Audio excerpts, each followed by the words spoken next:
ऋषभ क्या कह रहे थे? नहीं, मैं वही दीपक की बात पे बिल्डअप करके कहना चाह रहा था। जैसे कल परसों हमारी हेमंत सिंह जी से बात भी हो रही थी, उन्होंने बोला, तो जैसे दीपक जी ने बोला कि अकेडमीज पाटिल। बनेंगी, हाँ उससे पहले दीपक हाँ ने बोला हाँ कि हरियाणा में अकेडमीज बनी। हाँ तो हाँ ये हाँ एक ट्रेंड शुरू होता है कि आपने 2008 में पहला मेडल जीता रेसलिंग में, उसके बाद वहाँ की अकेडमीज बनी, जिससे और लोगों को मिलता है। अब जैसे बिल्कुल नीरज के गोल्ड मेडल मिलने पे तो हरियाणा में एक इसी के नाम से इन्हीं की एकेडमी शुरू हो रही है, बिल्कुल। जिसके बारे में हम देख सकते हैं कि आगे आने वाले 2-3 ओलंपिक्स में वहां पे ट्रैक एंड फील्ड में और प्रोग्रेस बनेगा। तो ऐसे ही ये माइलस्टोन छोटे छोटे चाहिए होते हैं नेशंस को, जो आगे आने वाली पीढ़ी को इंस्पायर कर। बिल्कुल बिल्कुल बिल्कुल, यही कल मैं हेमंत सिंह को समझाने की ट्राई कर रहा था, बट वो कुछ और ही खा के पैदा हुआ है जो समझते नहीं इस बात को। वहाँ आपकी गलती ये है कि आप बहस के आगे दिन लगा रहे थे, तो वो अलग हाँ वो बात भी है। और एक चीज मैं यहाँ पे ऐड ऑन करना चाहूंगा कि नीरज अभी 23-24 की है और नेक्स्ट ओलंपिक तक वो अपने इस मेच्योरिटी लेवल को हासिल कर लेंगे, जहाँ पे वो अपना 88.07 मीटर्स का जो मार्क है उसको पार कर सकते हैं, 90 मीटर्स तक जा सकते हैं। तो अभी आने वाले 2 ओलंपिक्स में मेरे को लगता है कि काफी टक्कर देंगे नीरज। मेरे को तो लग रहा है वो वर्ल्ड चैंपियनशिप में ही रिकॉर्ड बना देंगे, रिकॉर्ड तोड़ेंगे, क्योंकि उनका बेस्ट पर्सनल बेस्ट इससे भी बढ़िया है। हाँ 88.07 उनके कोच ने ही बोला था कि वो बाहर प्रैक्टिस में 90 मार रहे थे। और अच्छा, इसी एरिया में हम कमलप्रीत कौर को भी ऐड करना चाहेंगे, क्योंकि उनका भी पर्सनल बेस्ट अगर वो देती तो आज हमारे पास एक और ब्रॉन्ज होता। बट कोई बात नहीं, लोग उस चीज को भूल गए हैं काफी हद तक। बट अगर आप, जो मैंने पहली बात बोली, वो भी पुनिया को देखकर सीखी या उनको अपना आइडल मानती है। पिछले 4 साल से पुनिया पिछले 2 ओलंपिक्स से पुनिया ओलंपिक्स में खेलती आ रही है, तो ऑब्वियसली उसी से इंस्पिरेशन मिलती है और आगे से आता है। वो टॉप 8 में फिनिश किया कमलप्रीत ने, ऐसा नहीं कि वो पहली बार होगी। सबसे बेस्ट मोमेंट ओलंपिक्स का क्या था?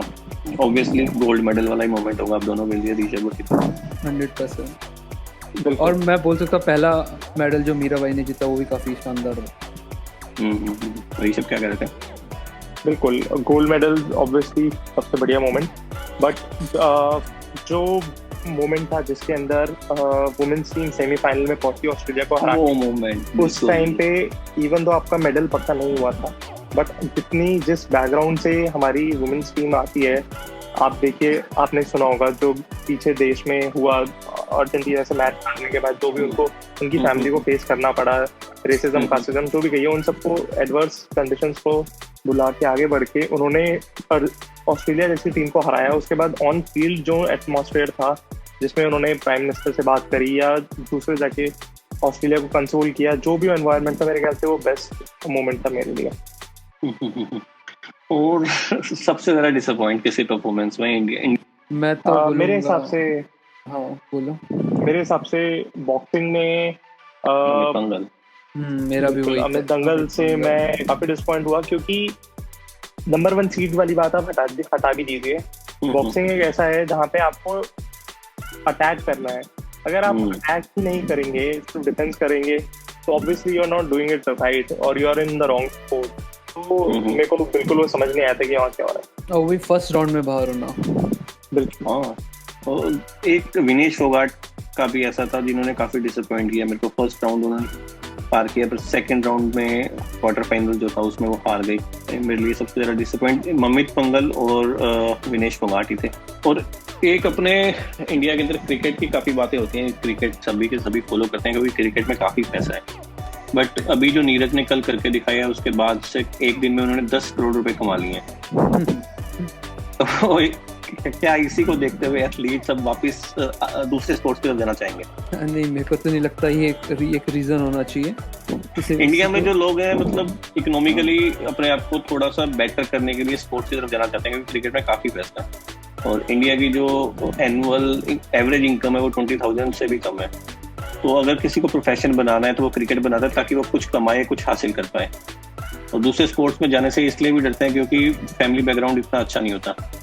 बट अगर ऐसा लगता है कि यहाँ पे ये करने से, कुछ बेटर करने से अपना फैमिली बैकग्राउंड अच्छा हो रहा है, अपनी इनकम बेटर हो रही है, अपनों को एक इंडिया को रिप्रेजेंट करने का मौका मिल रहा है, तो लोग क्यों नहीं जाना चाहेंगे?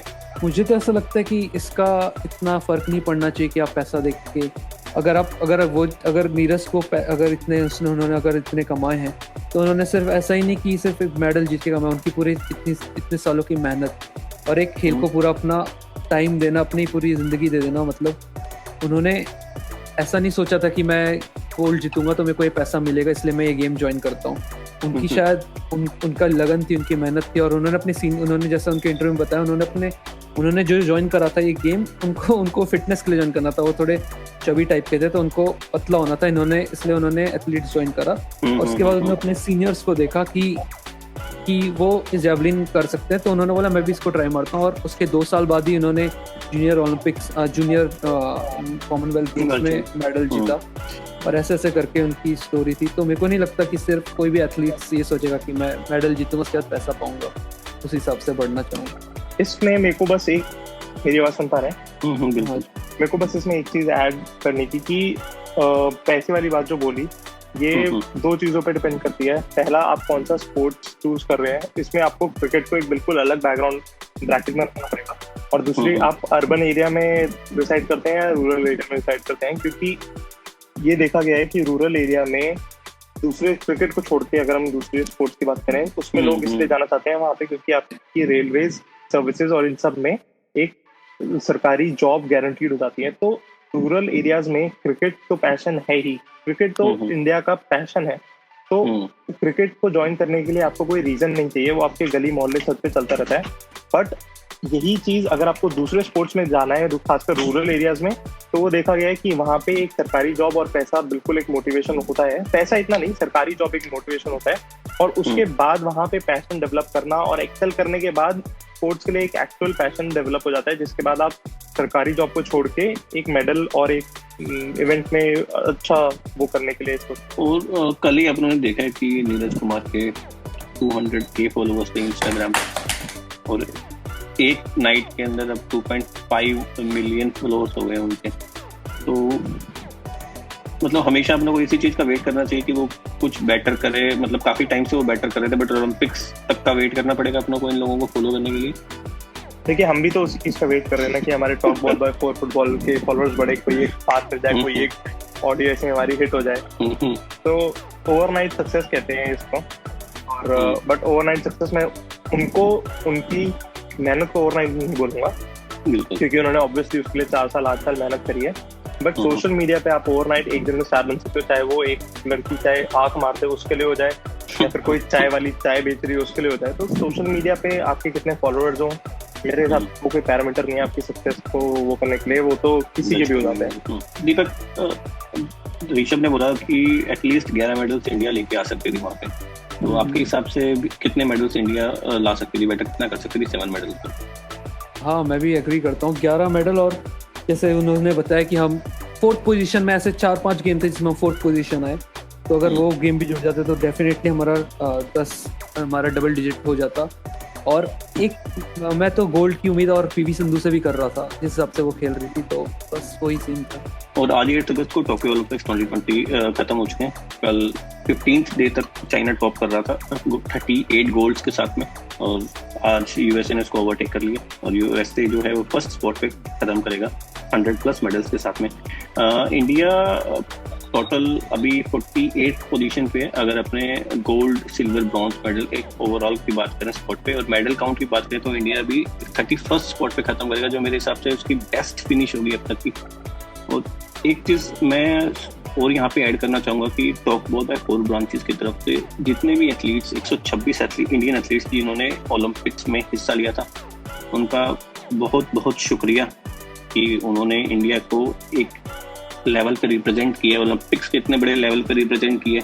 और बाकी जो 7 एथलीट्स और एक हॉकी टीम जिसमें इंक्लूडेड है, उन्होंने मेडल जिता के इंडिया को जो गर्व दिया है, उसके लिए हम सबकी तरफ से बहुत बहुत शुक्रिया। अपने अगले सेक्शन की तरफ बढ़ते हैं, जिसमें अपने बात करने वाले हैं फुटबॉल वर्ल्ड की कुछ हॉटेस्ट टॉपिक्स की। तो सबसे पहले